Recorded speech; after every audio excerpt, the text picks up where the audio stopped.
কেনে আছা? সময়ৰ একান্ত বাধ্যহতত এৰি দিছোঁ নিজকে। এতিয়া ঠিক ভালেই। তোমাৰ কোৱা?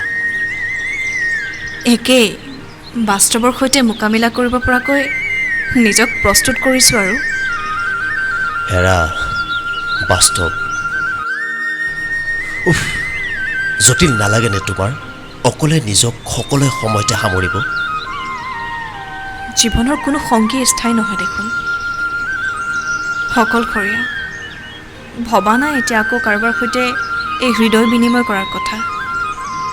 কিন্তু এটা কথা ঠিক, পুৰণি দিনবোৰ পাগলিয়াই থাকোঁ। ভাল লগাবোৰ বুকুত সামৰি ৰাখি ভাল লাগে দেখোন। মানুহবোৰ সলনি হ'লেও স্মৃতিবোৰ দেখোন সদায় স্থায়ী। স্মৃতি তাৰমানে মই আজিও আছোঁ তোমাৰ নেদেখা জীৱনৰ কোনোবা এটি ঘাটত। স্মৃতিবোৰ বৰ মাৰাত্মক অস্ত্ৰ। তুমি নুবুজিবা।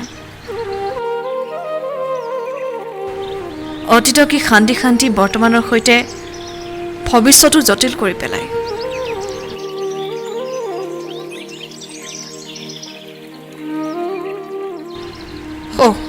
কি ক'লোঁ? পুৰণি দিন, পুৰণি কথা।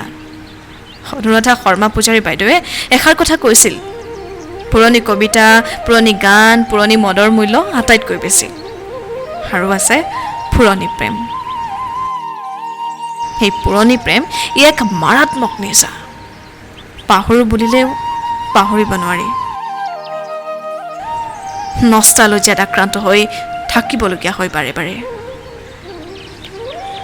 তুমি বাৰু কাৰোবাৰ অভাৱ অনুভৱ কৰা নাই? হৃদয়ত প্ৰেম থকালৈকে পৃথিৱীত একো বস্তুৰে অভাৱ নহয়। পিছে কাৰ বাবে এই প্ৰেম?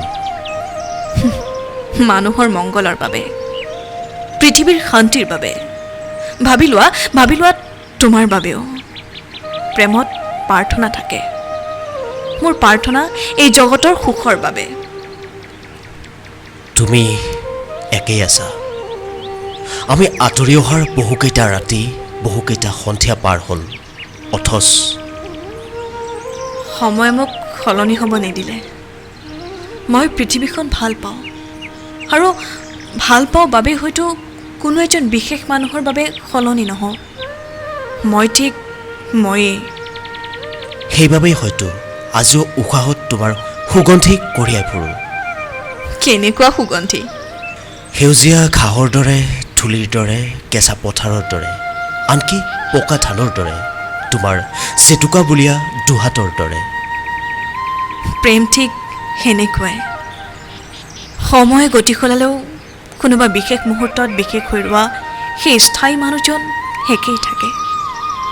পাহৰিব খুজিলেও নোৱাৰি পাহৰিব, কাৰণ তেওঁ উশাহত থাকে, স্মৃতিত থাকে, অনুভৱত থাকে।